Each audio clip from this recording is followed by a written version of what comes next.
Je suis passé par toutes les émotions, puisque forcément ce match a été un match à tension, mais ce qui est sûr, c'est que quand il y a le coup de sifflet final de M. Turpin, on a une grande satisfaction. On se revoit 20 ans en arrière, vivre la même situation.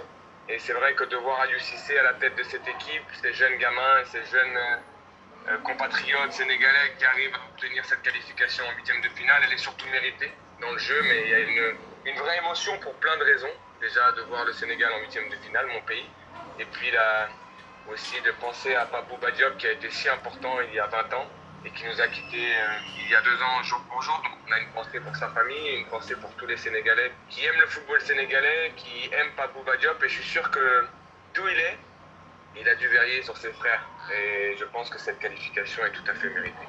Alors une qualification quand même arrachée dans la douleur, hein. Le premier match avait été compliqué, les deux autres, eh bien on a 2 victoires.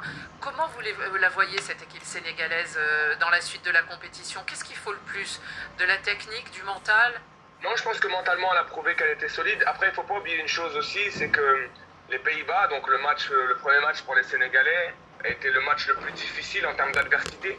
Et surtout, il fallait aussi peut-être digérer l'absence de Sadio Mané, qui était omniprésent dans les discussions, qui était omniprésent dans cette logique de « Ah, maintenant ça va devenir difficile pour le Sénégal ».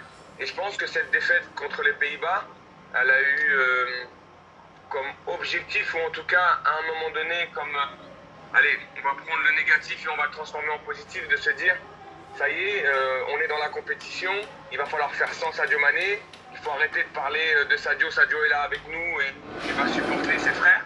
Et au fond, elle a pris ses responsabilités, cette équipe, et elle s'est prise en main. Et à l'image du match d'aujourd'hui, ce sont des matchs qui sont difficiles, mais voilà, il y avait des enseignements positifs à tirer malgré tout. L'inexpérience pour certains joueurs qui ont montré un petit peu plus de constance sur le deuxième et le troisième match. Et je pense que ça a été très positif pour la victoire d'aujourd'hui. Donc c'est un long chemin, vous savez, une Coupe du Monde.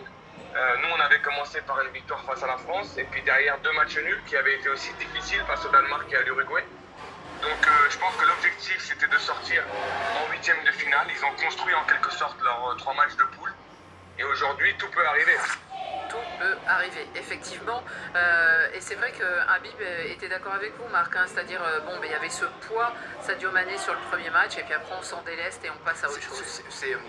Habib est mieux placé par rapport à la sélection. Moi, c'est ce que j'ai pu ressentir et entendre par rapport à toute la presse. Ah, mais c'est normal, ils sont. C'est-à-dire que je pense que quand on est joueur et qu'on entend ça, on est plus parce qu'il y a